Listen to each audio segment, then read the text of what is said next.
Well, Aaron, thank you. If it's 5:45, must mean wake up money time. The Texas franchise tax is a privilege tax imposed on businesses across the state. Apparently, it's a privilege to do business here. And recently, state legislature has made some significant changes. Yeah, and those changes could mean more than 900,000 businesses will now be required to file a report. So how do you know if yours is one of them? Well, Bob Martin, an accountant here in Houston, joins us now to talk more about this. Thank you so much for coming in bright and early. Oh, you're welcome. As usual. So tell me, what is the significance of this change? The big significance is that 2 to 3 times more businesses will be subject to this tax. And even for the existing businesses that paid the old franchise tax, the method of computing the tax is totally different. And pre-printed forms aren't going to be sent out. It's just very chaotic for a lot of accountants and businesses right now. So, Bob, I guess the big question for lay people like me is why? What is the benefit of the big switcheroo here?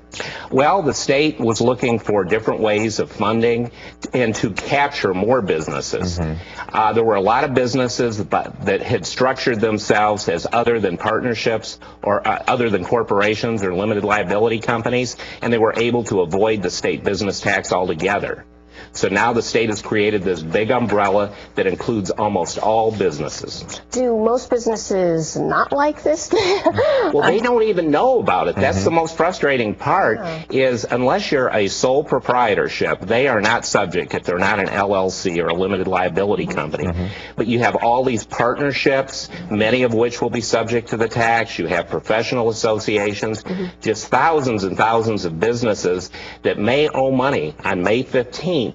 And don't even know about the tax yet. Well, I know that you were talking about your business has just jumped dramatically, just the CPA business, just trying to sort this out. If I'm a business and I have not previously had to be, I guess, beholden to this tax, what do I do now? Well, you need to take a look at how you're organized. And if you're a sole proprietorship and you're not a limited liability company, you're okay. However, if you're a partnership and you have other than natural persons as the partners, say you have a corporation as one of the partners, you're going to be subject to this tax. And how will you be alerted? In many cases, you won't. The responsibility is on the taxpayer. And even if you don't owe a tax, you're still going to have to file a tax return.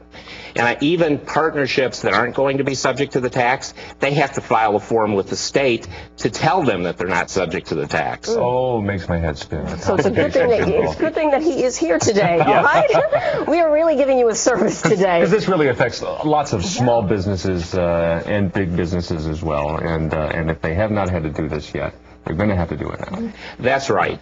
And the cost can be significant. Some will pay lower, some will pay a lot higher. I have a friend who owns a restaurant that's paid about $3,000 a year under the old franchise tax.